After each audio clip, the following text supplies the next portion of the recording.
Chapter 41 Practice. For the emotion part, Ludwig asked, his voice hesitant, "How do I even do that?" "Simple," Thomas replied, his tone unnervingly casual. "Imagine yourself obliterating me." Ludwig blinked. "That sounds awful. And it also sounds like you'd die from it," he said, his expression tightening at the suggestion. "Not exactly," Thomas answered with a sardonic grin. "It's going to hurt like hell, sure, and it'll weaken my soul's integrity, but it won't kill me, at least not outright. That's the only way for you to tap into the emotions stored in a soul. You'll get better at it once you have more souls in your lantern. For now, think of this as a test run for extraction." Ludwig hesitated, his hand hovering over the lantern. The idea of deliberately inflicting pain, even on a soul he wasn't particularly fond of, didn't sit right with him. Yet, curiosity and necessity gnawed at him. His practical class tomorrow would demand more than his current abilities, and he couldn't afford to fall short. "All right," Ludwig said finally, closing his eyes. His breath slowed as he focused, forcing himself to visualize the act. He imagined himself gripping Thomas's soul with an iron will, squeezing it like a vice. At first, nothing happened, but then a spark ignited within his chest. It wasn't physical, but it felt like a seething flame, spreading from his core and roiling outward to his limbs. The sensation pressed on his mind, growing in intensity like a volcano about to erupt. Across from him, Thomas's ethereal form twisted in visible agony. His features contorted, and faint wisps of his essence seemed to dissipate, drawn toward Ludwig. Simultaneously, the fireball Ludwig had conjured began to swell. Its size and heat intensified, becoming an inferno that threatened to consume the entire room. Ludwig could feel something else creeping in alongside the power, a strange, oppressive sensation. It was cold and isolating, like standing alone in a vast, barren wasteland. His limbs grew heavy as though weighed down by chains of despair. The first sensation was rage, and the second, that's. Thomas rasped, struggling to speak through clenched teeth. "That's desperation. Keep pushing, and you'll find fear. But don't overdo it. I don't think I can take much more." Ludwig opened his eyes, his focus wavering as he didn't feel right about this. It wasn't that guilt gnawed at him. It was more like futility and needless harm that served no purpose. He released the pressure, and the roaring flames sputtered out, leaving only faint embers in the air. Thomas's form slumped, his translucent appearance dimmed and flickering weakly. He looked more spectral than before, as if his very existence had thinned. "Not something I can abuse," Ludwig muttered, rubbing his temples. "You're already fading." "Exactly," Thomas replied, his voice strained but steady. "Emotions aren't some infinite well you can draw from endlessly. Every time you use a soul this way, it takes a toll on its integrity. Push too hard, and the soul could break entirely. Then it's not worth relying on for regular use. Better to save it for emergencies," Ludwig said, crossing his arms as he processed the revelation. Thomas nodded weakly, his form stabilizing as the pressure on him eased. "You're catching on. Your Nephilium circuit is already doing most of the heavy lifting. Sure, your magic's slightly weaker than someone at your level, but that's just because your Nephilium blood density is low. As you collect more Nephilium, that'll balance out. Combining that with the emotions from souls will amplify your power significantly." Ludwig tilted his head, studying Thomas with a mix of curiosity and skepticism. "You've been awfully helpful for someone who's supposed to be angry about dying." Thomas let out a humorless laugh. "What's the point of being bitter? I'm dead. No amount of griping is going to change that. Besides, if I make things harder for you, you might just refuse my request. I'd rather stick around if it's all the same to you. Just don't forget the favor I asked for." Ludwig nodded, his expression softening slightly. He extinguished the remaining embers with a flick of his wrist and headed back to his room. There was much to think about and even more to prepare for. The rest of the night passed in quiet study. Ludwig pored over the booklet Van Dijk had given him, committing its lessons on mana control to memory. The theories clicked into place one by one, and he found himself experimenting with the techniques, making subtle adjustments to his flow of mana. By the time dawn broke, he felt more confident in his abilities, particularly in his newly acquired fireball spell. Though it isn't officially a spell since it wasn't added to his arsenal, he can use it, albeit it will take a longer time to cast than anyone else doing the same thing. As sunlight streamed through his window, Ludwig donned his uniform and left his room. Today's practical class promised to test his progress, and he was determined to prove himself. The students had gathered outside the arena where Ludwig had previously trained with Joanna's group. A golden-haired man stood at the forefront, his bright smile and animated demeanor instantly setting him apart from the academy's usual cast of cold, calculating teachers. "Is everyone here?" the man called out, his voice brimming with energy. He clapped his hands together, beckoning the students closer. Come, he said, his gaze landing on Ludwig. "Ah, you're the new guy. I've heard a lot about you from Joanna. You aced Odorua's test, didn't you? Quite impressive for someone who's only been here a few days." Ludwig approached, feeling slightly awkward under the teacher's friendly scrutiny. "Thank you for the kind words," he said politely. The teacher chuckled, slapping Ludwig lightly on the back. "Don't mention it. Though, if I were you, I wouldn't get too comfortable. You've missed a lot of classes, and no one's expecting you to perform miracles. Still, I'm curious to see what you can do." Ludwig frowned as the teacher turned. Because something didn't feel right. After all, why would the teacher slap a magic circle on Ludwig's back? Ludwig was the only one to notice it, and it seemed to be on every one of the students. The teacher acted as if nothing was going on as he addressed the group. He raised his voice. "Today, we'll be going on a small excursion into the Academy's forest. Consider this your orientation for the test path you'll need to navigate next week." One of the students raised a hand, skepticism evident in their tone. "Why show us the path now? Wouldn't it be better to keep everything secret?" The teacher grinned. "Good question. Today isn't just about the path. It's a test to gauge your abilities for the future. You'll understand once we get started. Now, follow me." The group of 30 students began moving, trailing behind the teacher as he led them into the dense forest. Ludwig found himself flanked by Hoyo on one side and Cassandra on the other. "Sup," Hoyo greeted casually, earning a nod from Ludwig. Cassandra, as usual, remained silent, her sharp eyes scanning the surroundings. "What do you think we'll be doing in the forest?" Hoyo asked. Ludwig shrugged. "Don't ask me. I'm the new guy, remember?" "Probably minor traps and tests," Cassandra said flatly, her gaze still fixed ahead. As they entered the forest, a sudden notification flashed in Ludwig's vision. "You have entered an instance dungeon." Ludwig's eyes widened, the implications of the message sinking in.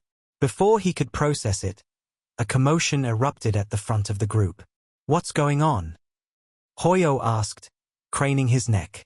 "The teacher disappeared," someone exclaimed. Ludwig turned sharply, glancing behind him. His expression hardened. "The academy, it's gone." A voice echoed from the trees, light and teasing. "Good luck, students. Today isn't an orientation, it's test day. I decided to move it up a week." Gasps rippled through the group as the teacher's voice continued, his tone maddeningly cheerful. "Life's trials don't wait for you to be ready, after all. Your goal is simple. Find the flag hidden somewhere in the forest. But beware, this forest isn't without its dangers. Death isn't exactly uncommon during the Academy's tests." Toodaloo. The forest fell silent, save for the nervous shuffling of the students. Ludwig tightened his grip. Truly, one shouldn't expect anything less than this level of education from the Black Tower Academy. Chapter 42 Segregation. The howl of beasts echoed loudly in the forest. Their voices were loud and resonated through the whole forest, causing a gripping fear to latch onto every student as they understood that this situation and this test weren't about grabbing a flag, but also about surviving the monsters and beasts in this forest. "This is pretty bad," Hoyo said as he looked around. "We don't know what's going to happen right now. Let's stick together," he advised. "Fellow students, One of the guys shouted out, "Please gather around," he called out. The group of students all followed in as they made a circle around him. The young man was the same age as Ludwig, and he had a noble crest on his robes making his affiliation known. He was of a tall enough height, handsome of appearance, and had a red head. Yet he seemed to be fully decked out for this dungeon. After all, he had a small wand strapped to the belt to his side. And the boots he wore were designed for long marches and hikes. Though Ludwig didn't know if it was his normal attire, this seemed awfully too coincidental with the day of the exam. Not to mention a waterskin and a small bag on the other side of his waist. Right, we all understand that this test was made to catch us off guard, and Professor Olim Rambaldi got us good. But if you all listen to me well, I'm sure we'll all manage our way out of this exam with good grads. Ludwig was a bit skeptical. After all, who is he to be able to harness the attention of every student?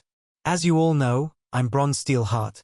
Our family is of enough renown that even the Imperial family has assigned several of our family members to be mage commanders in the Imperial army, not to mention the Kingdom of Lotostra, where we're pretty much the strongest noble force of the kingdom. With that, I would hope that my fellow students trust me to lead us out of this perilous situation, the young man said. I agree, if we have a steel heart with us, this exam is as good as cleared, someone said. Several other students were nodding in agreement. Ludwig wasn't someone who'd personally go out of his way to contradict or ask why this man who was taking the lead was already decked out as if he expected this to happen. So for now he went with the flow and didn't interrupt. So now we'll split into two groups. One group will handle scouting and reporting, and the other group will be responsible for battle. Keep calm, Ludwig said as he noticed Hoyo about to ask something as he was raising his hand. Though Hoyo dropped his hand, it didn't skip the young man's notice. Seems like you had a question. Your name was Hoyo, right? The young man said. Though he had a smile on his face, his eyes didn't smile. Seeing that it was too late to stop the interaction, Ludwig simply sighed in defeat. Hoyo gave an apologetic look to Ludwig and answered, "Right, I was going to simply ask how are we going to be split up, not to mention we don't know how long this test is going to last. And most of us didn't bring any food or drinks," Hoyo said as his eyes pointed at the waterskin on Bron's side. "Simple, we'll handle it based on social norms," he said shrugging. Ludwig's eyes looked as if they scowled. Social norms? That basically means that nobles get to sit down and relax while those of non-noble origin do all the work. Hoyo immediately spoke out, "That's not fair though." "Nothing in life is fair," the man shrugged. "Not to mention the nobles in our class have superior firepower, and we can't risk them exhausting themselves doing scouting. While you three, and a few behind you are all known to be pretty weak or new. This is blatant discrimination." Ludwig sighed, but he also remembered this isn't the same world he came from. And discrimination based on race, origin, or color is pretty normal here. And they could do nothing about it. Not to mention the nobles were of a superior number to those who are not. The Black Tower Academy was after all an academy of magic, and only a select few can learn it. Nobles have access to mana-amplifying options since they were born, while most commoners can only dream of being a mage or a powerful knight. Besides a few exceptions. Ludwig wasn't a noble, but was admitted through special means to the academy. And Cassandra seemed to be someone who is smart, though her robes and her current physical state meant that she was definitely of a poor background. Hoyo though comes from a noble family, his family has fallen, and several other students behind Ludwig who had their head pointing down in shame were all in the same boat. Commoners who only earned the right to attend the Black Tower Academy because either they were of a special race, or had happened upon an opportunity that allowed them to enter the academy, either by birth or by luck. "Bron is right," one of the pompous kids spoke. "You're lucky you're even here with us. If you were by yourselves you'd never clear something like this, so just do your job of scouting." "Right, and since you mentioned it, while you're scouting do some foraging and hunting. We need to stay in top shape if we want to help you clear this stage," another said. The nobles seemed adamant about applying their social pressure onto the commoners, and the latter couldn't refute or deny anything. Hoyo was about to argue, but Ludwig held him once more. "Sure, I agree to that," Ludwig said. We have a sensible person on our hands. Who are you?" Bron asked. "Call me Ludwig, regardless. To do scouting I would need a few things. I suppose you have something we can use as weapons," right? Ludwig asked. Why would you need a weapon? Bron asked. Why else? If we're scouting, we need to be able to defend ourselves. What if we go to scout and die? Then who will provide you any sort of information? Ludwig shrugged. You do have a point, but what do you mean by weapon? Most of us here are mags. We don't carry weapons. He added. Then it will be a bit difficult to do that task. I mean, without a scouting party, it'll be pretty difficult for any of us to progress in this test. Is a short sword good enough for you? One of the nobles asked. Bron gave him a stern look, but Ludwig immediately interrupted. Yes, it would be fine. I've been training the imperial art lately with Professor Joanna. Bron sighed. How come you have a sword when you're a mage? He shook his head at his fellow noble. It's a ceremonial sword of my family, not that I need it or anything, but if it makes him do a better job at scouting, then lending him the sword is enough, he said as he approached Ludwig and pulled a sword from a ring he had on him. I don't suppose you guys have any other weapons for the rest of our scouting group? Ludwig asked. Bron shook his hand. Fine, as long as you do a good job of scouting and reporting. Our fellow nobles are generous enough to give you their weapons. Just don't be too lax and relaxed. We need you guys the same as you need us, he said. A few of the nobles pulled out some weapons, daggers mainly and a couple short swords. None of them looked worth using in an actual battle, but Ludwig had a plan in mind after all. I suppose you'll be leading the scouting party? Bron asked. Ludwig turned. I see no one refusing or wanting to step up, so I guess I am, Ludwig said. Good, then report to us once every 2 hours, and we'll set up camp here, Bron said as he dismissed Ludwig. Ludwig turned and saw that only 10 of the people from the whole class were actually commoners. He, Cassandra, and Hoyo included. He distributed the weapons he was given to the group and had a couple of spare daggers left that he kept for himself. What are you planning? Cassandra asked as she was looking at the dagger in her hand. Ludwig smiled at her and said, We'll clear this thing before they even realize it, Ludwig said to her, smiling. After all, only he was able to see the content of this dungeon. The notification in front of his eyes was clear as day. Chapter 43 Plans Within Plans. This instance dungeon is partially artificial. To clear the dungeon, you either have to defeat the boss of the area, who is sealed at the northern part of the dungeon, or leave by touching the flag post at the eastern side of the dungeon. Beware, the creatures in this dungeon have been afflicted with a temporary weakness debuff. The notification was like a blessing for Ludwig because it conveyed a lot of information to him. First thing first, this whole dungeon is modified, as in it had already been in control, and it was probably teacher Rembaldi's doing. The weakness on the creatures in the dungeon could tell that they are at the level where students can handle them to a point. As for the leaving, he could do one of 2 things. Either go to the north of the map and defeat the boss of the dungeon, or head to the east and touch the pole. The first option wasn't something he was planning on doing. Ludwig had no idea what this boss monster was capable of, and he had no plan on fighting it. So, for now, they can simply group up together and head to the flag that is in the east. Let's move, Ludwig said as he began moving deeper into the forest. He made sure not to make his movement known for the rest of the group of nobles behind him. Bron noticed Ludwig and his group of ragtag moving deeper into the forest and smiled as he turned to the rest of the nobles. Asterisk, asterisk, asterisk. Good, they left. We'll give them an hour start before we head east, Bron said. East? Why? Another member of the nobles asked. Because that's where the flag is. Don't ask me how I know, he said. Then why not move right now? Because the commoners need to be a bit away from us. Although I wouldn't have minded breaking a few of their legs and go to the flag myself, the teacher forbids harming one another directly. So we'll wait a bit, at least an hour, and once they're far enough we'll move. Even if one of them comes back to report on their scouting, they'll find no one, Bron said. I like your plan, but that really doesn't do much, no? A female student asked. They can still find their way out later, if any of them is good at tracking, and they can just leave afterward. Granted, they won't get any good scores since they'll be later than us, but they'll still emerge out of the dungeon eventually, she said. That's where you're wrong, Bron waved a finger. A small bird told me that the creatures in this dungeon are weakened, and by the time they figure out what is going on, the creatures will have returned to their peak form.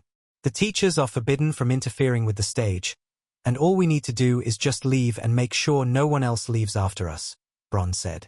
You don't think you're going too far with this? One of the lower nobles of the group asked. Bron flashed him a vicious glare. You, for someone who's the son of a baron, you're awfully chummy with those commoners. The young man stammered but kept quiet. I don't like to have filth like them mingling with us. The commoners are to obey and serve. So don't have pity on them, lest you become one of them, Bron said. No need to get angry, let's calm down for now. The same female student from earlier intervened. I agree with Bron. The commoners really did lower the level of this academy. You won't find a single commoner in any of the other towers. So we need to do our cleanup ourselves. At least there is someone sensible here. Regardless, I'll need to keep track of them, Bron said as he pulled a small mechanical bird-like creation. Whoa, a spy bird. Those are really expensive, one of the students said. Bron smugly smiled. Nothing is expensive for a steel heart. This will keep track of them and tell us of their current location. I don't want them to luckily stammer their way to the flag, Bron said as he flung the mechanical bird high up. The small thing flew up and began flapping its wings and headed toward the general location of Ludwig and his company. Asterisk. Ludwig was making sure to be as far away as possible before changing direction to the east where the flag was. And after a good time moving, Cassandra spoke up. You seem to be moving with purpose. Do you know something we don't? Sharp, Ludwig thought. Not really, but I have a feeling that we should head east. He said. Why? Hoyo asked as he was looking around. Because that's where the sound of the beasts we heard came from. Or at least most of them, Ludwig said. A student then asked, doesn't that mean we should be as far away from that? No, that means that direction is where the test is.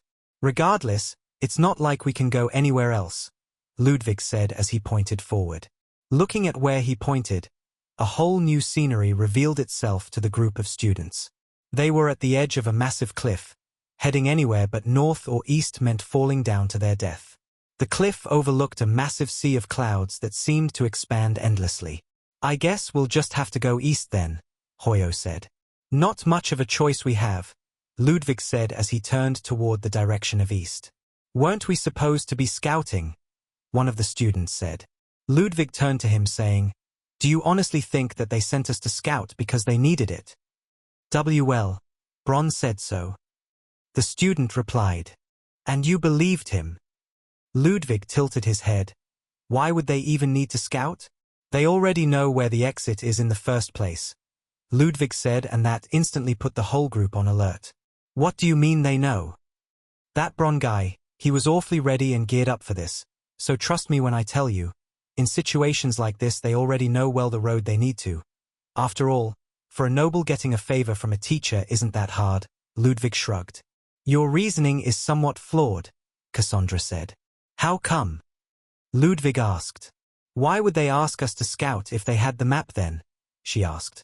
Simple, Ludwig shrugged. Because they don't want us commoners to make it through the test. Remember, we're like a sore thumb in an academy full of snobbish nobles. Then couldn't you have said something? One of the students said, shouting. We could have stuck to them, or refused this scouting mission. I'm going back. A few students seemed to agree with him, to the point of antagonizing Ludwig. This made him quite annoyed. After all, they couldn't and wouldn't say anything if a noble was speaking. But since he is just a commoner like them, they could bitch about him all they want. Don't be an idiot, Ludwig said. Saying anything there would have just made us a target. Then what are you planning? Hoyo asked. If scouting is a ruse we got pulled into, we should go back to them, no? They have a map that can guide them to where the exit is like you said. Shouldn't we follow them from behind? Hoyo finalized. I thought about that for a bit, Ludwig said as he glanced up. But I don't think that's possible, he added. What do you mean? Cassandra asked. I'll tell you if none of you make it obvious, Ludwig said. Seeing the group frown confused, he added, don't look up basically, but there is a spy bird above us. They sent it to keep track of us. If we backtrack or follow them, they'll figure out that we're going to track them. Ludwig's eyes were glowing as his inspect had been active. Asterisk. Spy bird. Type, mechanical creation. HP, 1. A small reckon mechanical creation shaped into a bird. It has intricate magical circles and advanced engineering systems that allows it to fly and report via magic transmission on the target it is currently spying on. Asterisk, asterisk, asterisk. The students had a hard time not looking up, but thankfully everyone understood what was going on. If it's above us, we need to take it down to move in stealth, Cassandra said. I thought about that, but we can't mail it obvious. I don't think I can accurately shoot it down, Ludwig said. But I can, Hoyo said as he moved back under the shade of a few trees. He had a small rock in his hand. You know you can't miss, Ludwig said. I'm pretty accurate with my throws. Check this out, he said as he flung the rock incredibly fast toward the moving bird. A loud clang echoed above them and the bird fell to bits right next to Ludwig's feet. Ludwig collected the bird's remains and said, Good job. But this is still a problem for us, he said. What is? Hoyo said. Though there is a chance that they can't figure out what happened to the spy bird, they should already know it's down, meaning that they'll move faster. Doesn't that make our situation worse? Now they know we're going after them, one of the students stated. They might, or might now, and in the worst case if they know, they don't know where we currently are and how far we are from them. So let's head east and follow after them. Our job was scouting anyway, so might as well do it for real this time, Ludwig said as he moved ahead. Chapter 44 Lizard Man? An ugly expression twisted across Bron's face, the lines of his usually composed demeanor breaking under the strain of frustration. His strides became heavier, the soft crunch of leaves underfoot growing more aggressive with every step. The crystal core of his spy bird lay shattered in his palm, its magical essence dissipated and useless. This was how he received the visual information the spy bird could provide. But now it's nothing but a broken piece of glass. The bird had been his ace, a tool that provided an unassailable advantage over the rest of the students. Its ability to scout ahead, silently relaying information about the dungeon's layout and potential threats, had been integral to his plan. But now, that edge was gone. How the hell did this happen? Bron muttered, his voice sharp. He ran a hand through his neatly combed hair, disrupting its pristine state. He turned the crystal over in his hand, scrutinizing it as if the shattered pieces would offer some clue. It made no sense. The commoners Ludwig led had no means of bringing the bird down. Hell, half of them wouldn't even understand what a spy bird was, let alone how to interfere with its enchantment. And yet, here he was, blindsided and increasingly agitated. Let's pick up the pace, Bron barked, his tone leaving no room for argument. A sharp intake of breath came from a female student, the golden-haired noble who had been walking at his side. She was tall and poised, her every movement exuding an air of superiority. Why? She asked, her voice dripping with skepticism. What's going on, Bron? Bron stopped abruptly, pivoting to face her. His expression hardened, the frustration in his eyes now mixed with irritation. Minerva, he said, his voice slow and deliberate. You don't need to know everything. Just follow the damn orders. Her eyebrows arched, a faint, mocking smile tugging at the corners of her lips. We'd follow orders, she said, stressing the word with dripping sarcasm, if they were worth following. But you can't expect us to march blindly through this forest without any explanation. The other nobles murmured in agreement, their voices soft but weighted. Bron clenched his jaw. Nobles were not easy to lead. Each carried their own pride, and bending them to his will required tact and the occasional concession. He inhaled sharply, forcing a more composed expression. The spy bird is down, he admitted. If we waste time, those peasants might stumble onto the exit by sheer dumb luck. They lucked out in many things in life before like getting into the academy. If we hurry, we can outpace them, and ensure they don't leave before us. Minerva tilted her head, her eyes narrowing. And how exactly do you plan to stop them? Bron's lips curled into a thin smile. I have a few precautions in mind, he said. But we need to move now. The nobles exchanged uneasy glances but ultimately nodded. Bron turned on his heel, his stride more forceful as he led the group eastward. Asterisk, asterisk, asterisk. Further into the forest, Ludwig's group was visibly struggling. Hoyo stumbled to a stop, his chest heaving as he gasped for air. His hands rested on his knees, and his face was slick with sweat. "We're a bit exhausted, Ludwig," Hoyo said between breaths. "We need to slow down, man." Ludwig paused, turning to assess the group. Cassandra leaned heavily against a tree, her usually sharp eyes dulled by fatigue. The others were in similar states, their shoulders slumped and their breathing labored. "Brother," Hoyo added, his voice tinged with exasperation, "you're not even sweating." Only then did it hit Ludwig. His undead nature made him immune to exhaustion, a fact he often forgot. While he could march endlessly without pause, his companions were human, their stamina finite and quickly depleted. "My apologies," Ludwig said, his tone steady but genuinely contrite. "I didn't mean to push you so hard. We'll rest soon." Cassandra waved a hand dismissively, though her breathing was still heavy. "It's not your fault," she said. "We just don't have your stamina." She straightened slightly, her gaze sharpening. "But why rest soon? Did you see something?" Ludwig stepped closer to a nearby tree, pointing at its bark. "Look at the marks," he said.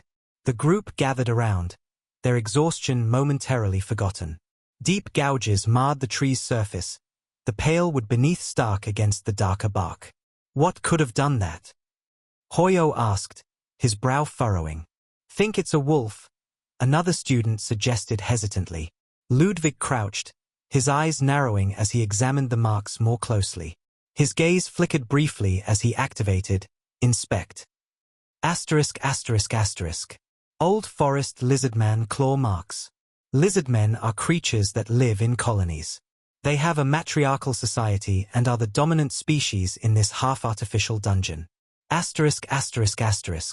A knot of tension formed in Ludwig's chest.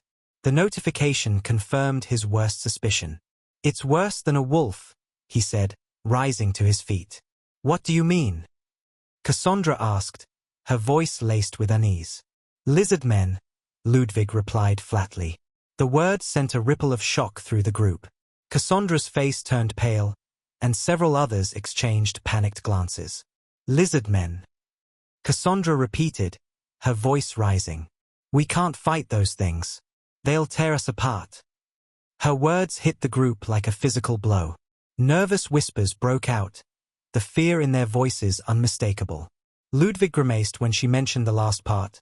There were two reasons. The first, she caused full panic to ensue in the party, and the second reason was that she was right. Not because Ludwig knew or had any knowledge of lizardmen. After all, he barely read about a few species of this world, and the lizardmen weren't a part of that category. But from what he knew from his former world, these were basically one of the strong early mobs that all the heroes of his favorite novels fought against. To think that my start wouldn't be something like a rat, or a goblin, hell even a kobold would have been fine, but lizardmen are more dangerous. He cursed inwardly. "Calm down," Ludwig said firmly, raising his voice to cut through the noise. "We're not royally fucked. Yet." "Yet?" someone echoed, their voice trembling. Ludwig sighed, gesturing back to the claw marks. "From the looks of things, this claw mark is very old. It's probably to set up a territory of sorts. If we're to consider animalistic and territorial nature, they would need to regularly carve these marks. But since this bark is almost healed up, either the lizardmen are not here anymore, or are in hibernation."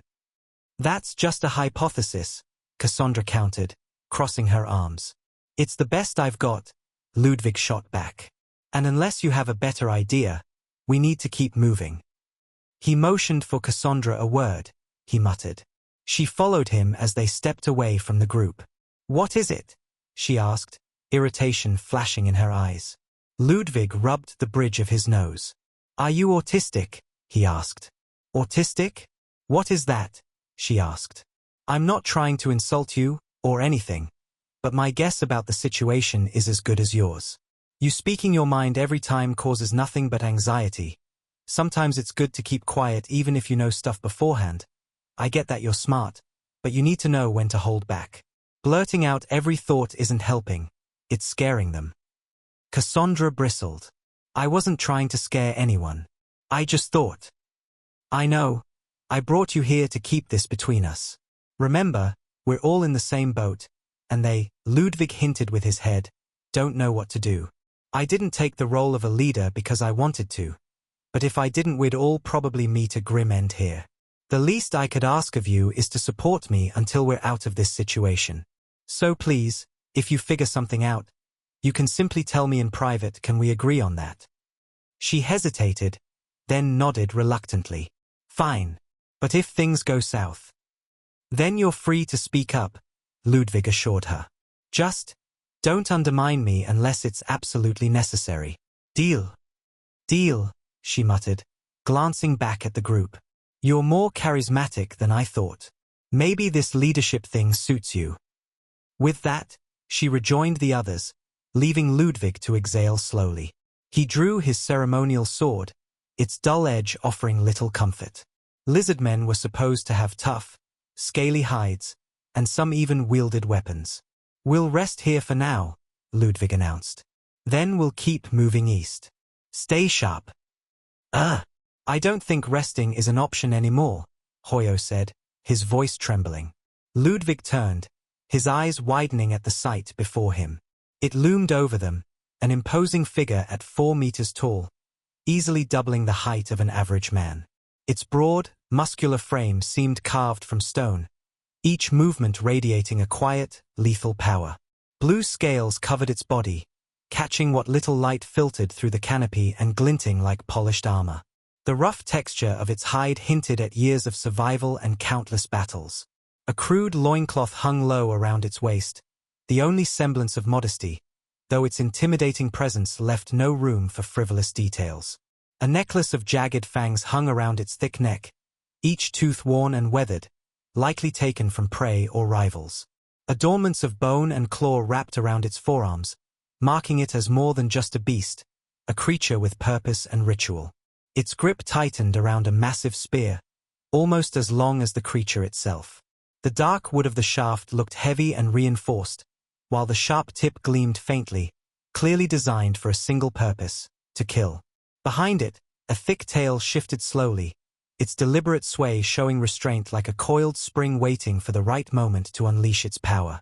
Its eyes, 2 piercing orange slits, scanned the group with an unnerving calm. The black pupils contracted slightly as they moved over each person, cold and calculating. Occasionally, a translucent film slid sideways across its eyes, a strange, alien blink that added to the growing tension. It wasn't just looking, it was assessing as if deciding who among them might be worth the effort of hunting. Ludwig's eyes darted across the creature's form, taking in every detail with sharp focus. His mind raced, but his body froze for just a moment. He could tell, even from this brief encounter, that this wasn't an ordinary lizard man. It was something far more dangerous. How the fuck is this a lizard man? Ludwig muttered, gripping his sword tighter. Chapter 45 Champion. Forest Lizard Man Champion. Level 25. Damage 80 to 100. HP 2500.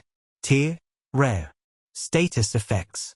Of Curse of Weakness, all offensive and defensive stats reduced by 60%.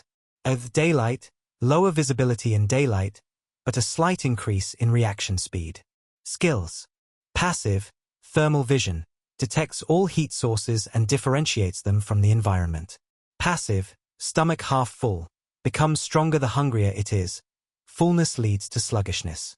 Passive, Claws and Jaws, all damage inflicted by claws or jaws applies stacking bleeding damage. Addendum. Lizardmen are a reptilian race sharing only distant similarities with their draconic cousins. Having devolved over millennia, they lack the mystical powers of true dragons. However, as supreme hunters under the cover of darkness, they remain a formidable threat. Rarely active during daylight, they rely on thermal vision and instinct to survive. *******. The hulking lizardman towered over Ludwig and his group, an apex predator even under the blinding disadvantage of daylight. Its massive, muscular frame rippled under its scaly blue skin, each movement exuding raw power. Its orange eyes, narrow and slitted, scanned the group with an unnerving calmness, occasionally obscured by a translucent film that slid sideways, a predator's blink, alien and efficient. It tilted its head, the sharp, predatory movements further unsettling the already terrified students. Ludwig crouched low, his mind racing as the monster sniffed the air, searching. Slowly, his hand reached for a rock. His every movement was calculated and deliberate, a stark contrast to the visible panic spreading through the group. In one fluid motion, he hurled the stone toward a tree. The impact resounded through the silent forest. The lizardman's head snapped toward the sound, its reaction lightning quick. Without hesitation, its massive claws lashed out, tearing into the tree's trunk with such force that the wood splintered and cracked. The ancient tree groaned under its weight before toppling with a thunderous crash. Birds scattered into the air, their frightened cries echoing through the dense canopy. "Don't make a sound," Ludwig hissed, his voice sharp and commanding. The group froze, snapping out of their paralysis. They moved with careful precision, following Ludwig's lead as they backed away. The lizard man snarled, sniffing the air as its head twisted erratically, searching for heat signatures. It was blind in the daylight. The creature's inability to pinpoint them emboldened Ludwig's next decision. He gestured for the group to continue retreating as quietly as possible. But before they could move far, a distant explosion shattered the tense silence, drawing the lizardman's attention. With a guttural hiss, it strapped its spear to its back and dropped to all fours. The sudden shift in posture made it even more menacing as it lunged forward, its powerful limbs propelling it through the forest. Small trees and thick bushes were crushed under its weight, while larger obstacles were skillfully avoided. Within seconds, it vanished from sight, leaving behind only a trail of broken foliage. The students collapsed to the ground, their faces pale and glistening with sweat. Fear clung to them like a second skin. "We're not supposed to fight that, are we?" one student stammered, his voice quivering. "The teacher is insane," another cried. "No one can fight that thing. We'll all die here. I want to go home." Ludwig's sharp voice cut through their panic. "Crying won't change anything. Man the fuck up." A few students flinched at his tone. He sighed, glancing at Cassandra, who raised an eyebrow. "Or woman up," he amended, though his irritation was still evident. "Look, it's not unbeatable. Did you see how it acted? It wasn't even aware we were right in front of it." "What do you mean?" Hoyo asked, his voice still trembling. "It's blind in the daylight," Ludwig explained, straightening up. "It relies on thermal vision. That's why it struggled to locate us." Cassandra nodded, catching on. "That's why you threw the rock. You distracted it with sound." "Exactly. And I think we owe our noble friends for the explosion. It distracted it long enough for us to escape." "Wait, so there are more of those things?" another student asked, panic creeping back into their voice. Ludwig shook his head. "I doubt it, but it's not good to be careless," his head. He couldn't tell them that what they just saw now was actually a champion of lizardmen because that was information that was only available to him via the status screen. Yet he couldn't fully confirm or deny it. Ludwig wasn't sure if the tribe of lizardmen should have only one champion and a queen. Since they seemed to have met the champion first, what was the other group fighting? Perhaps other lizardmen, or another champion. But definitely not the queen, right? Because the notification at the start of this dungeon mentioned that the queen exists further north of here. "What's the plan?" Cassandra asked, her voice steady despite the tension. Ludwig's gaze shifted toward the rising smoke and dust from the explosion. "We head east. I want to see what the nobles are dealing with." Asterisk asterisk asterisk asterisk. "Hurry up." Bron shouted as he waved his wand. Flame arrow. A long concentrated and condensed magic stream began spiraling in front of Bron's wand, but before he could cast the spell, several fist-sized rocks flew toward him. "Torrent!" Minerva called, calling a powerful wind that stopped a few of the rocks but failed to fully block one that hit Bron right in the arm. With his focus disrupted, the spell broke and his eyes bulged along with his moth spitting out a blob of blood from the backlash. Bron cursed as he drank yet again the vial as he threw the empty glass next to 3 already emptied out vials. Several of the other students were panicking. Whenever they tried to cast magic, they'd be assaulted with hails of rocks and spears. But thankfully the spears were too slow and too weak for them to do any damage to the nobles. Most of them were either skillful enough to dodge or had good enough enchantment on their robes to protect them from any sort of fatal damage. "Why are we still here, Bronn?" Minerva roared out. The nobles were all in a panic as they tried to run away. One of them had already been captured by these creatures. Bronn cursed inwardly, realizing that one of his objectives wasn't going to be met if he kept on fighting here. The nobles were strong but not mentally strong enough to fight against lizard men who were fighting back. Though these things, which were slightly taller than a human, with a sinewy frame and thin but shredded muscles, were fast, they were still lizard men, weak during the day and were already exhausted. If the group of commoners were to meet even one of these little things, they'd die out. But apparently the unlucky ones were Bronn's group, as they were being chased by 3 lizard men. "Fall back, we'll head toward the exit. This is just a waste of time," Bronn shouted. "What about Maverick?" one of the nobles said. "It's not the time to argue. If you want to save him, go after him yourself." Bronn roared back. After all, Maverick was nothing but a baron's son. Nobility was new to him, and for the son of a duke, a baron was no better than a commoner and wasn't worth the hassle nor the reward for going out of his way to save him. The group followed after Minerva and Bronn as they continued using their magic without spare against them. Minerva seemed to notice something. However, "Don't use fire magic," she shouted. "Why?" Bronn asked as he was about to prepare another fireball. Whenever anyone used fire magic, he became the target. You can see that their aim is incredibly bad and only gets better when someone uses fire magic. "I think they have thermal sight," she said. This was true. After all, Bronn had already been briefed before about this, but he seemed to have forgotten about that. He never thought that it would be relevant. "Right, switch to other elemental and hex magic, even if it's weaker. But keep backing away. The exit is only a bit ahead," he said as he continued moving back. The group of nobles finally found some semblance of order as they began to gather around and follow orders while defending themselves by any means. Though he couldn't obtain the special item that the teacher he bribed had left him in the forest, just leaving the dungeon by touching the flag could be considered a pass. As for Maverick, the teacher had already said that death isn't uncommon in the Black Tower Academy. Bronn thought for a second about the group of students that had gone to scout, and seeing the current situation, they too had no luck. Though this might not have been a full success, at least those guys are dead by now. "Keep moving!" Bronn roared as he headed further and further east while the 3 lizard men struggled to chase after the group that was wantonly throwing magic at them. "The flag! I see it!" Minerva shouted as they were able to see the flag in the distance. And just as they got to the clearing where a red flag was embedded on a large boulder, something seemed to emerge from the side of the clearing, a hulking mass of murder.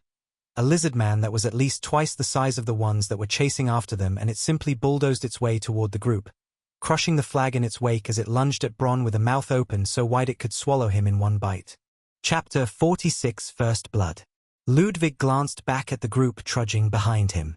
Sweat poured down their faces, and their labored breathing echoed faintly through the forest.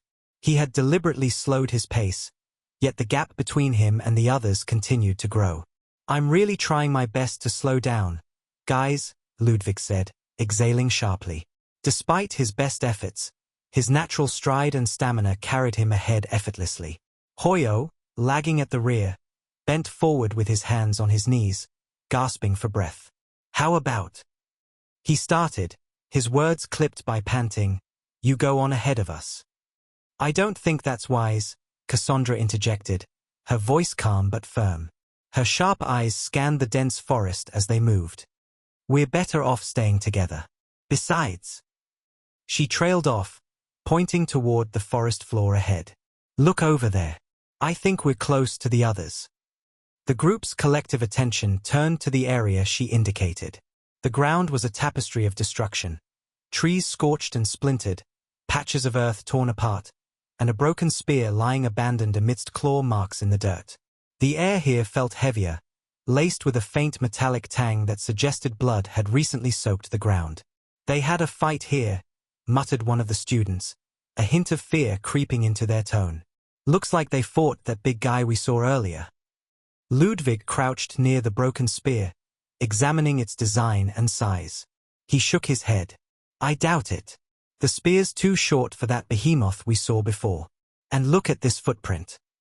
He gestured to a depression in the muddy ground. It's Lizardman, but much smaller. Definitely not that guy. That's decent news, Cassandra said, her words carrying a cautious optimism. Hoyo groaned, throwing his hands in the air. What's decent about knowing we've got more enemies instead of just one? The fact that it means not all lizardmen are like that, Cassandra replied, emphasizing her point with a nod in the direction of the smaller footprint. That thing was an outlier, not the norm. If we were up against a horde of creatures that size, we'd already be dead. Fair point, Ludwig said, standing up and brushing dirt off his knees. Not good news, but decent. Let's keep moving east. He adjusted his sword's hilt, its familiar weight a reassuring presence at his side. The group pressed onward, their footsteps quieter now as unease settled over them. The distant sounds of battle, metal clashing against scales, shouts cutting through the air, had ceased some time ago, leaving an unsettling silence in their wake. Ludwig's unease grew with each passing moment. Silence could mean victory, but it could just as easily mean total annihilation. His mind churned with possibilities. The Academy couldn't possibly have sent them into a situation designed for failure. Could they? It seemed unlikely. There had to be a way through this, a lesson to be learned. Still, the sudden hush nagged at his thoughts like a splinter lodged deep under his skin. Suddenly, the underbrush to their right shuddered violently. Ludwig's hand flew to his sword, the rest of the group freezing in place. Time seemed to stretch as a charred figure stumbled into view. It was a lizardman, its body a testament to the battle it had barely survived. Scales blackened and cracked from fire, blood oozing from countless gashes. Its right arm hung useless at its side, while its left clutched a splintered spear, the wood dark with dried blood. Its reptilian eyes, milky and unfocused, scanned the area as it limped forward.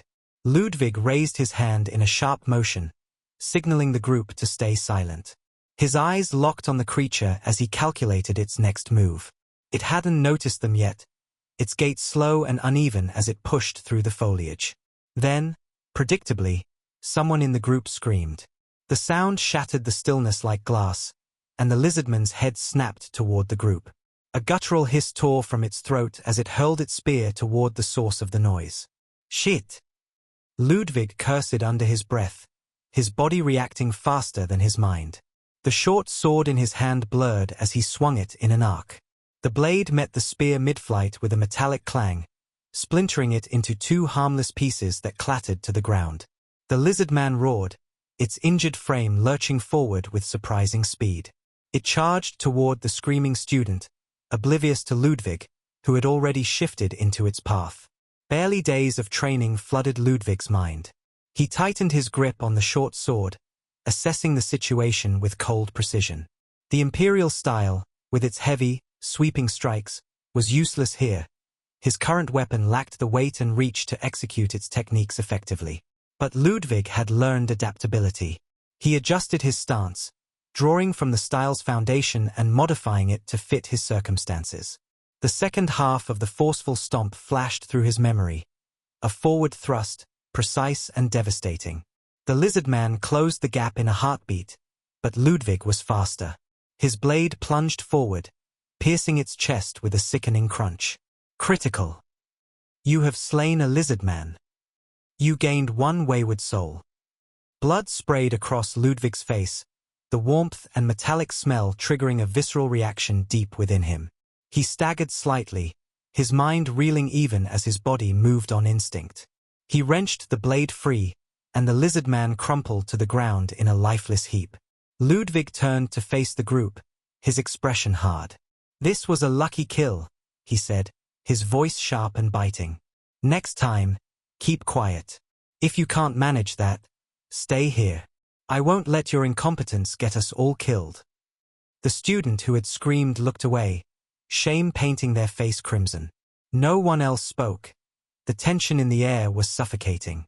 Without waiting for a reply, Ludwig sheathed his blade and started walking again. The blood clinging to his skin was an annoyance, but he didn't bother wiping it away. There were more pressing matters at hand, especially the notification that flashed before his eyes. Wayward soul, a soul without sentience that has claimed many lives. Valued as 10 souls, it is the second lowest soul rank. Ludwig's gaze shifted to the lantern. A small orb now orbited the ghostly figure, its faint glow a grim reminder of the life he had just taken. It had joined Thomas, making for a grim companion in a lonely place. So, souls have ranks, Ludwig muttered, piecing the information together. Figures. Not all lives are equal. The lizard man claimed more lives than Thomas ever did. Makes sense its soul would be worth more. A new notification appeared. +1 wisdom. Ludwig raised an eyebrow, his pace slowing as he processed the message. The added stat confirmed his suspicions. This dungeon wasn't just a trial of survival, it was a crucible for growth. Chapter 47 Echoes of Leadership. The group moved in tense silence, their footsteps crunching softly against the forest floor. The weight of Ludwig's rebuke lingered, a heavy cloud of unspoken guilt. Even Cassandra, usually quick with a quip to lighten the mood, remained quiet. Despite the grim atmosphere, Ludwig's mind raced. The lizardman's death had given him more than just a wayward soul. It had revealed the dungeon's deeper mechanics. If souls could be ranked and used to enhance his abilities, then every battle wasn't just survival, it was an opportunity. The realization felt both exhilarating and grim, like a secret whispered by the dungeon itself. As they pushed further east, the dense trees began to thin, giving way to a wide clearing. Ludwig's sharp eyes quickly took in the scene before him, and his breath caught in his throat. The clearing was a war zone. Bodies lay scattered across the ground, none dead for some reason but most moaning in pain.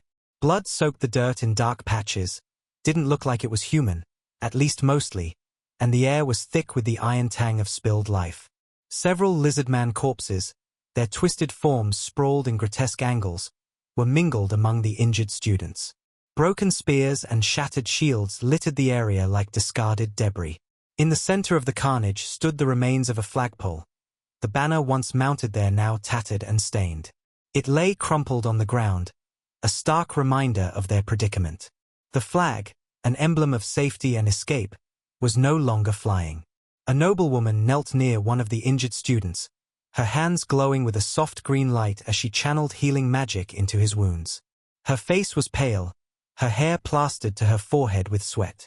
It was clear she'd been working tirelessly, but her efforts weren't enough to undo the damage, but enough to lessen it.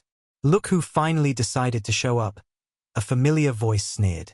Ludwig turned to see Bronn, his face twisted in anger.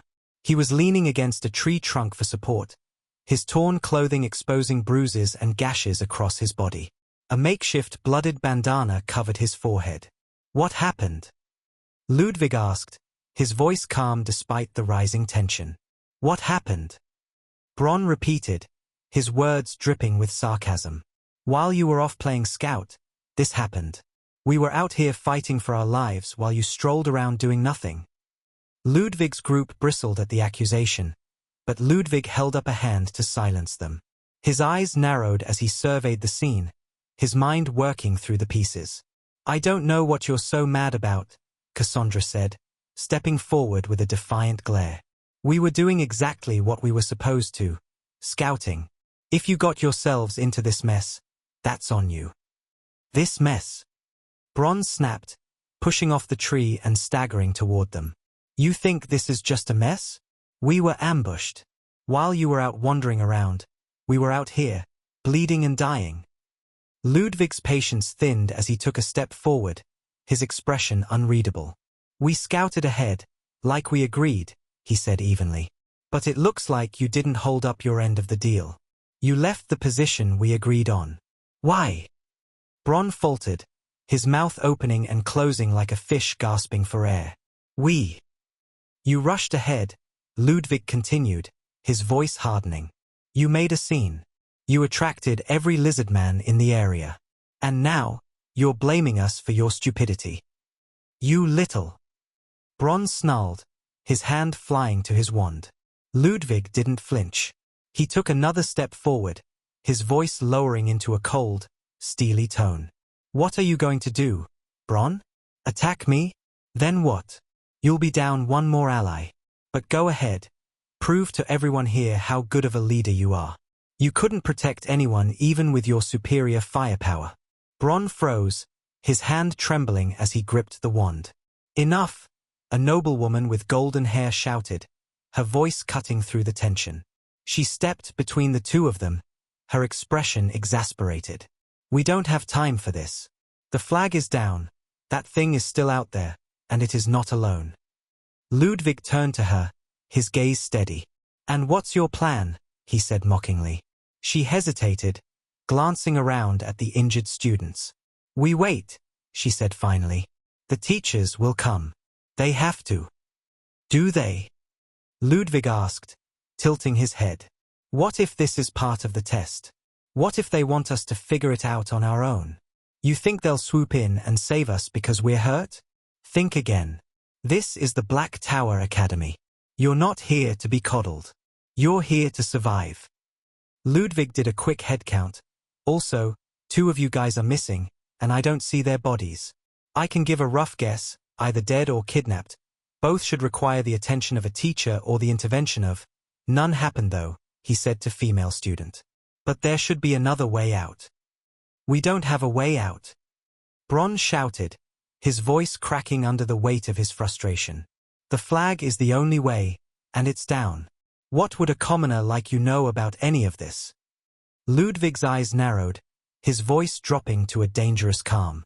This is a dungeon, he said slowly. And what do you do in a dungeon? Bron stared at him, his anger giving way to confusion. You kill the boss, Ludwig said simply. A ripple of uncertainty passed through the group.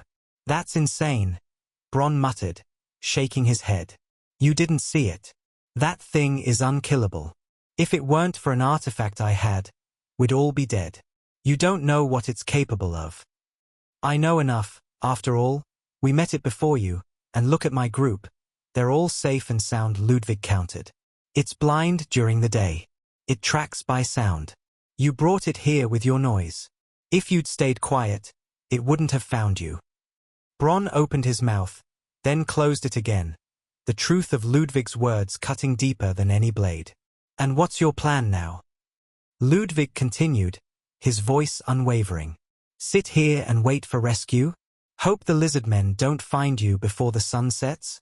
Because if you think it's bad now, imagine what happens when they can see you.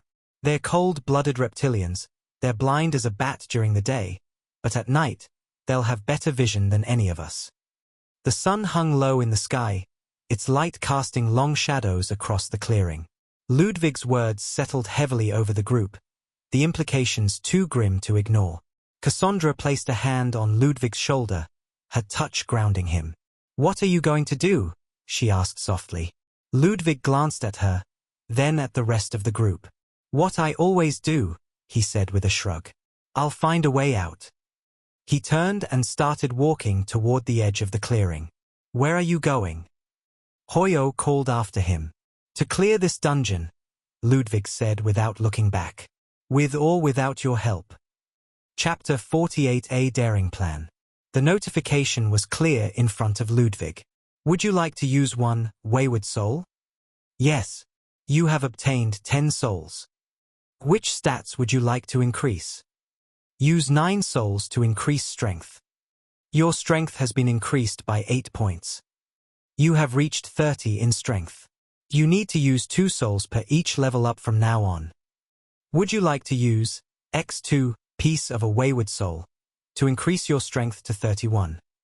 Ludwig thought about it but refrained from doing so. If he were to do that, he'll end up with only Vondel's soul in his lantern. If he were to die, then Vondel's soul will be used up. Ludwig knew for sure that he had nothing crazy to worry about. After all, even if he were to die, the lantern will bring him back in time enough that he could even change the whole outcome of this dungeon venture. But he needed the assurance, so he didn't use them. You have leveled up. Status screen, Ludwig muttered. Asterisk asterisk asterisk. Status screen, Ludwig muttered. Race, skeleton. Soul level, 2. Health, 100. Stamina, infinite. Mana, 100. Wisdom, 11. Charisma, 20. Strength, 30. Dexterity, 10. Vigor, 10. Luck, 15. Class, skeleton grunt. Title, Apostle of Death.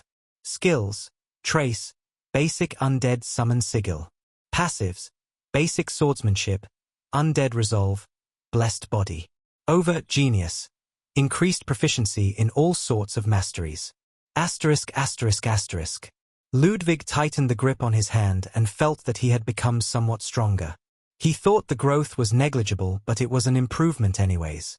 Where are you heading, man? Hoyo asked, intrigued by Ludwig's words from earlier. I have an inkling on where their base is. I'll go there and check things out. You guys should stick together, Ludwig said as he looked around. The nobles seemed adamant on not doing anything and waiting for the teachers to come in, while the commoners were worried that if they do or try anything they'll be reprimanded by the nobles. I'll come with you, Hoyo said. Don't, it's too risky, Ludwig said, not because he was confident in clearing this dungeon or killing the boss, but Hoyo's stamina was too low for it to be of any use and Ludwig didn't need anyone to interfere with his scouting mission. But what about you? If it's risky for me? Hoyo asked.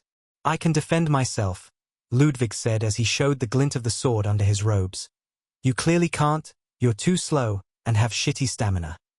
Just leave him, though I think you're all the same, at least you were once a noble. Don't waste your time with that fool, or you'll end up dead, Bron said. Hoyo's expression soured and he was about to retort. Don't give them a reason to put pressure on you. Just go back and stay with Cassandra. Also, I'd recommend you guys don't light up any fires for the night, he said. Why? Cassandra, who was closely asked. Remember, we don't know the terrain and the lizardmen lived here most if not all their lives. They also have better vision during the night, and I might even add that it's not just superior sight, but more like heat detection. If you light up a fire, it'll attract them. Ludwig hunched down and began grabbing some soggy mud from the ground and smearing it all over his body. What are you doing? Hoyo asked. What do you think? I'm using mud to lower my body's temperature, he said, though he didn't need to. After all, he was an undead. But this was the only thing he could do to help them. If they were to understand his intentions and do the same, they'll survive the night. The nobles, however, seemed too disgusted and even laughed at Ludwig's antics. Don't let stupid notions like shame or foolish honor blind you. Death is mean and unforgiving, Ludwig said as he continued applying the mud all over his body and clothes until not a single spot was clean. Cassandra immediately dropped down and began doing the same. Ludwig smiled. At least she is sensible. Hoyo, encouraged by her, also did the same, while a few of the commoners refused. The majority also began doing the same and helping each other apply the mud. Stay close to the ground and don't get near any fires. It will be cold tonight, but mere cold won't kill you, Ludwig said as he stood up and headed down the area they were at. He soon left the clearing amidst the mockery of the nobles. Though it is a bit unfortunate, seems like these guys will serve as a great distraction for me, Ludwig thought as he began trekking his way to the north. Once the night drops, which seemed to be in less than a couple hours, the fire that the nobles were setting will look like a beacon to all the lizard men. It will draw a good portion of them toward the camp, and Ludwig can use that time when the defenses are weak to investigate the boss if he were to find her. Time went by as Ludwig continued marching through the forest, and soon happened upon a small canyon ledge that peered over a lake surrounded by large trees and a wide and tall cave. The sky began darkening, giving an eerie atmosphere to the whole place. Ludwig immediately ducked under once he noticed the presence of lizardmen around the lake. Ludwig had only inspected the champion and didn't have the time to inspect the normal lizardman he met earlier today. Inspect. Forest Lizardman. Level 11. Damage 20 to 30. HP. 500. Tier. Common. Status effect. Curse of Weakness. All offensive stats and defensive stats have been reduced by 60%. Status effect. Nighttime. Increase visibility at night, but lowers reaction speed and attention. Skills. Passive. Lesser thermal vision. Can detect most sources of heat and recognize bodies that emit it. Passive. Stomach half full. The hungrier the lizardmen race become, the stronger they are. The fuller they are, the lazier they get and more sluggish they become. Passive. Claws and jaws. All damage dealt by the lizardman's claws and jaws deal bleeding overtime damage that is stackable. Each cut increases the blood loss of the target twice. Flavor text. Forest lizardmen are the weakest of their kind. They struggle to survive in forest biomes. Though they are superior to goblins, they are far lesser in numerical power. They share the bottom of the food chain when it comes to forest monsters alongside goblins and kobolds. Asterisk. Ludwig noticed that the description was slightly different from that of the champion. They do have lesser health and a lower level, but also their visibility is much weaker than that of their champion. There were about 10 or so of them. 2 were resting with their back against the cave's entrance while the rest were either loitering around or swimming casually in the lake. On the far side of the lake there was a square-shaped prison made entirely of felled trees and ropes. 2 students lay unconscious there. Must be the guys that got kidnapped. They're lucky they're still alive. The ground shuddered as the champion lizardmen exited the cave. It sniffed at the air and soon let out a loud hiss that gathered the attention of all of the lizardmen. Ludwig paid attention to see what's going on, and soon a smaller, softer-skinned lizardman appeared. Small in comparison to the hulking 4-meter-tall champion, but she was quite bigger than the other lizardmen. Once she got out, she locked her tail with the champion as if trying to drag him back to the cave. Ludwig inspected her. Lizardmen Queen. Level 20. HP. 2000. Damage 1 to 2. Tier. Rare. Boss. Status effect. Curse of Weakness. All offensive stats and defensive stats have been reduced by 60%. Status effect. Nighttime. Increased visibility at night, but lowers reaction speed and attention.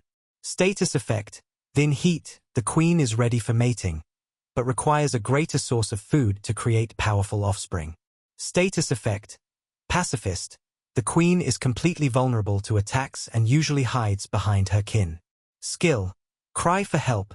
Once the skill is used, all the lizardmen in the vicinity will come to her aid regardless of what they are doing. Cooldown 1 day. Skill. Instigate. Once applied on lizardmen, their offensive stats will double and they'll discard all negative effects. They will also enter Frenzy, which increases their pain tolerance to the maximum. Cooldown 1 day. Skill. A reproduction. Once the queen uses this skill, she enters hibernation and triple her defensive values. After the skill duration ends, several lizardmen will be born to join the army. Cooldown 6 months. Addendum. The forest lizardmen queen is a passive creature that cannot fight and is always on the run, the most cowardly of all forest lizardmen. Though she is cowardly, she is very sturdy, enough that she can always call for others to help her out when she is in trouble. Asterisk. Ludwig thought for a second after he read through the queen's status screen and info. This won't be easy, he muttered to himself. With all those guards, and that champion here, getting even close to her would be a miracle, not to mention killing her. The moment she is even harmed, she'll call everyone here. I'd be lucky to have bones for remains after they're done. Oh wait, I'm already bones. Ludwig laughed at himself for such an absurd statement. After all, what can one do but laugh against these odds? Chapter 49 Stealth Mission. Ludwig began thinking up a plan on how to proceed, but regardless of what he does, he cannot move as long as the champion is still inside the lizardmen base. He kept his eyes peeled to see if he could find any more advantages. For now, he was standing on top of a small cliff overlooking the entirety of the lake. It wasn't steep enough to be any risky and was just high enough that he couldn't be spotted. It will take him about 10 seconds to climb down. But what next? From his left side, he could go all the way down behind the brushes and get to the 2 captured students. But he couldn't set them free immediately. Since they had heat signatures of their own, they'll be easy prey. Ludwig, being a cold, dead skeleton, didn't have any, and it was the closest thing to stealth and invisibility he could get against these lizardmen. As for the cave, the 2, champion and the queen, who seemed to want to have some more private time together. Well, at least the female lizardman was. The champion was unmoving in front of all her attempts to drag him back to produce more lizardmen, but his gaze was focused on the horizon that just turned fully dark. The champion hissed more times and shoved the queen away. He pulled up his spear from right next to the cave and howled almost, a mix of a screech and hiss with a deeper tone. The lizardmen around him all stood up, their gait slow and steady, and their eyes focused on the champion, who hissed one last time and then bolted forward. Of the 10 or so lizard men, 8 of them rushed behind the champion, leaving only 2 lizard men who stood guard around the desolate-looking base. Good, Ludwig thought, but that was only for his personal situation. After all, the direction the champion was heading to was the base of the nobles. Ludwig deep down didn't want useless harm to happen upon the students, especially the group that was with him. But he couldn't be too magnanimous and empathetic towards them. They refused to listen to him, and now they'll reap what they sow. Sometimes having this non-emotion thing works. Ludwig thought. He knew that he needed to feel something for his classmates being decimated by monsters. But no matter how he tried, he just couldn't help it. There was nothing in his heart, though he had no heart. Ludwig began enacting his plan, which was pretty simple. He immediately ran down the cliff, making sure to be as quiet and stealthy as possible. You gained low presence. The notification scared Ludwig as it popped out of nowhere. He quickly glanced at its content. The low presence passively decrease your presence and lowers the attention of all entities in your immediate surrounding of yourself. Usable, Ludwig muttered. Though it wasn't a stealth skill, it was still a good thing to have, and was useful in this situation. Ludwig had reached the ground level and was right behind a low bush. The 2 lizard men had been doing small walks to survey the surrounding, but they didn't venture too far off the cave. At least they didn't approach the side with the prisoners. Ludwig glanced their way. They were awake now. Seems like the cry of the champion. They were trying to find a way out, but the cage they were stuck in looked too sturdy to break. The 2 of them were also tightly bound with ropes.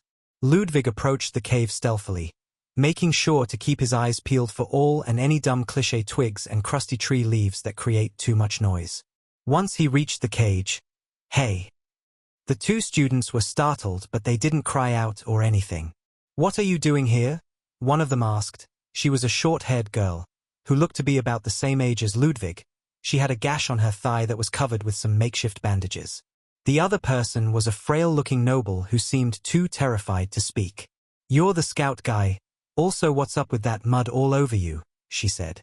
"Yes, I'll tell you in a bit. But keep your voice down. Tell me, why didn't you get out?" Ludwig asked. "How?" she asked. "Well, did you forget that you're a student of the Black Tower Academy?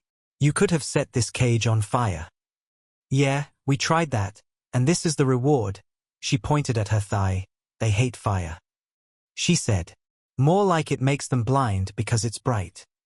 "Right, come closer, let me remove those ropes," Ludwig said as he brandished the ceremonial sword. "Then what?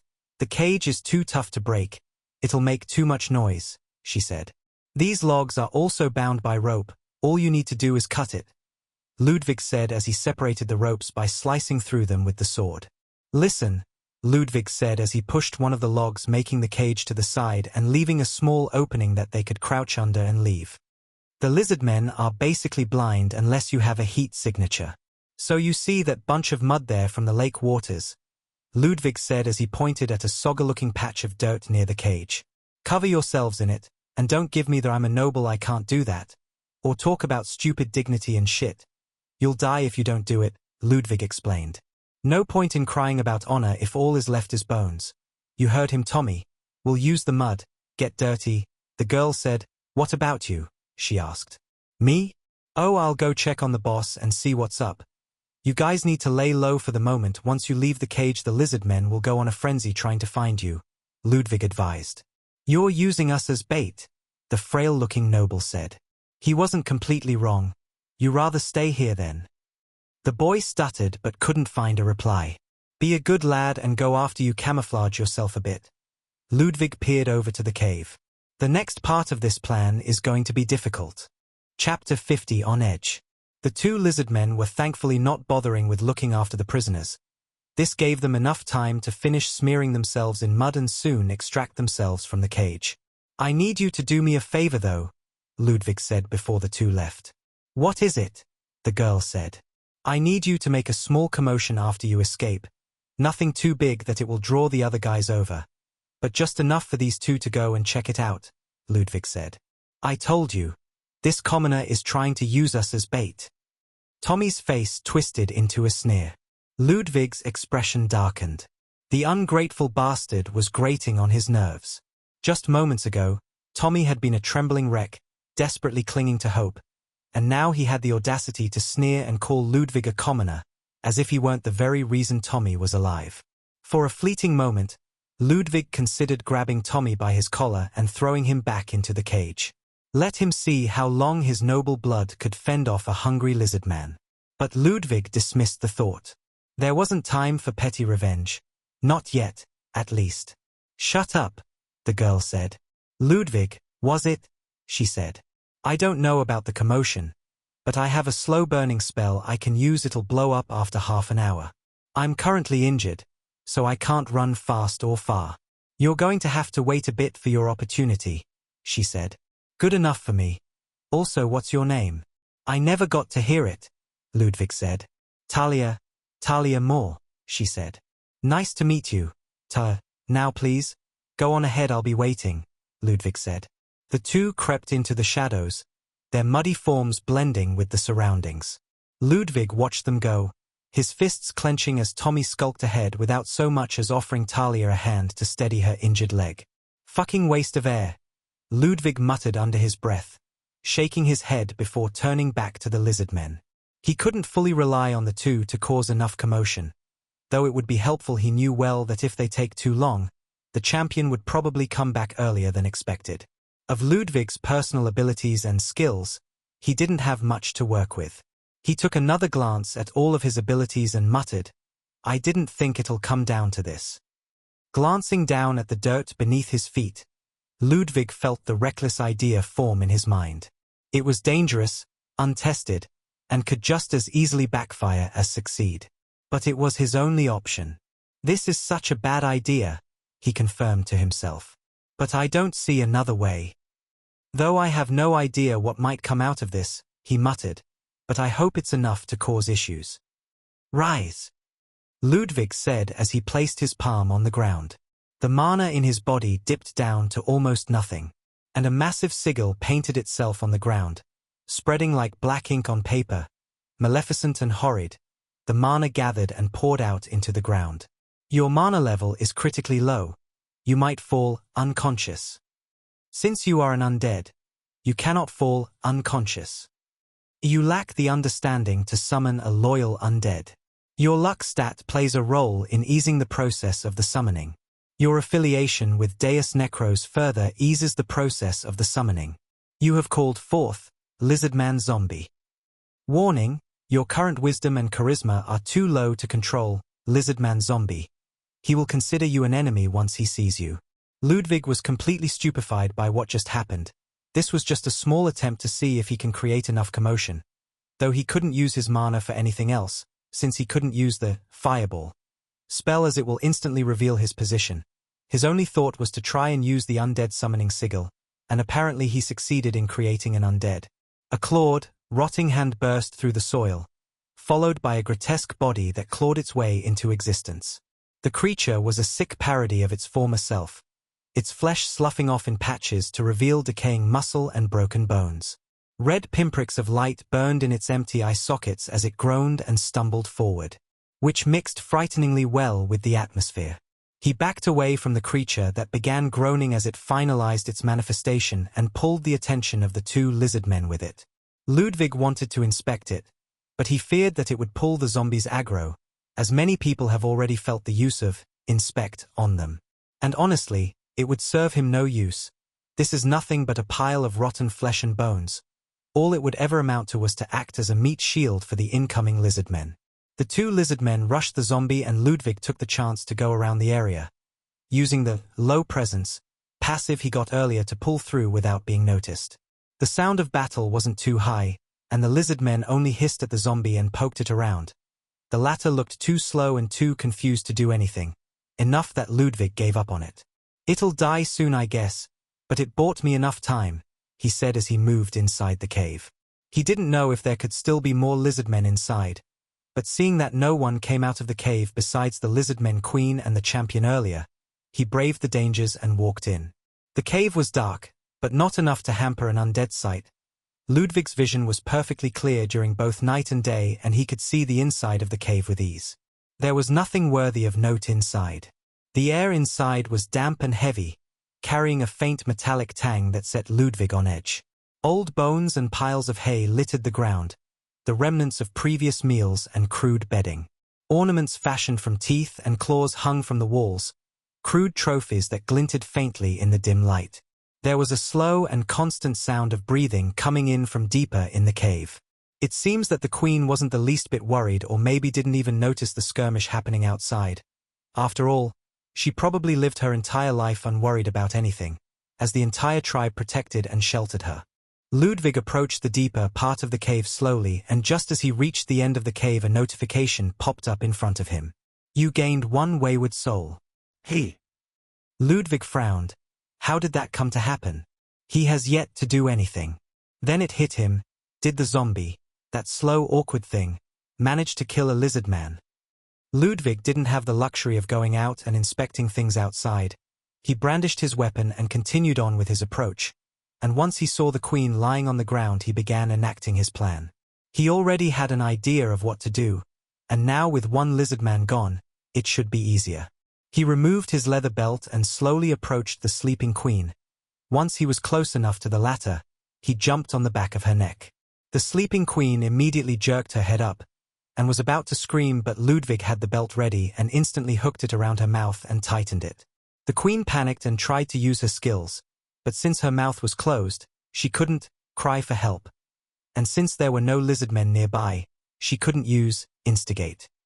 Ludwig rode on the back of the lizard men queen, pulling the belt with his left arm, and with a backhand grip on the ceremonial sword he jabbed it into her neck. Critical. You caused laceration onto Forest Lizard Men Queen. Laceration causes the target to lose 1% of maximum HP every second.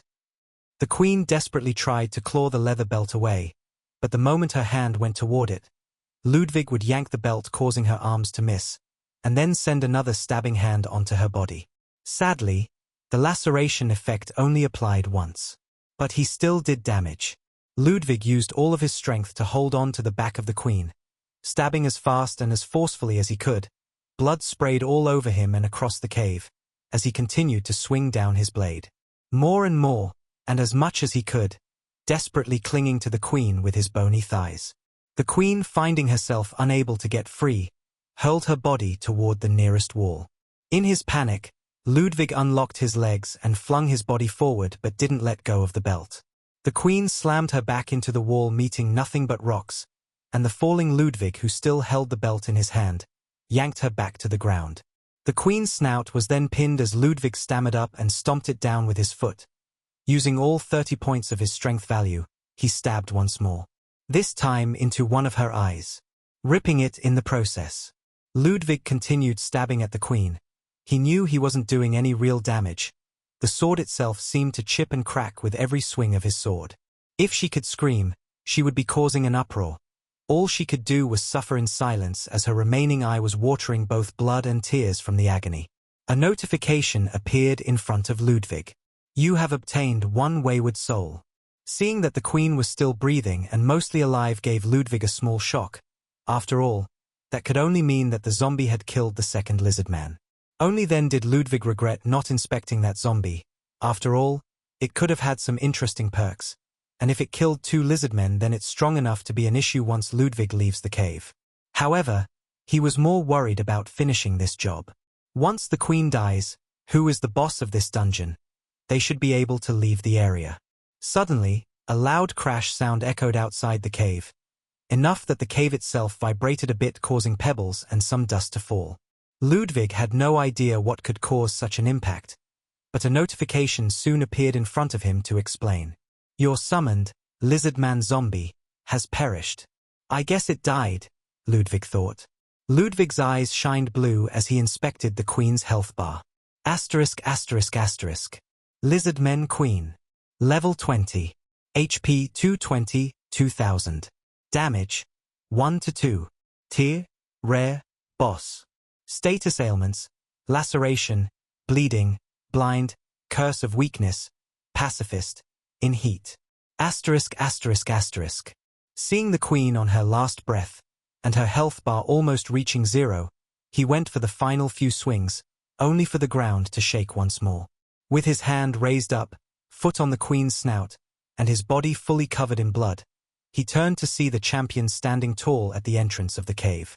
The champion's whole body seemed to be riddled with wounds and injuries. There were also marks of burns on it, and some wetness remained on his belt. But his eyes looked like that of a demon in rage as he saw Ludwig standing on top of his queen with a blooded sword in hand. Well, shit.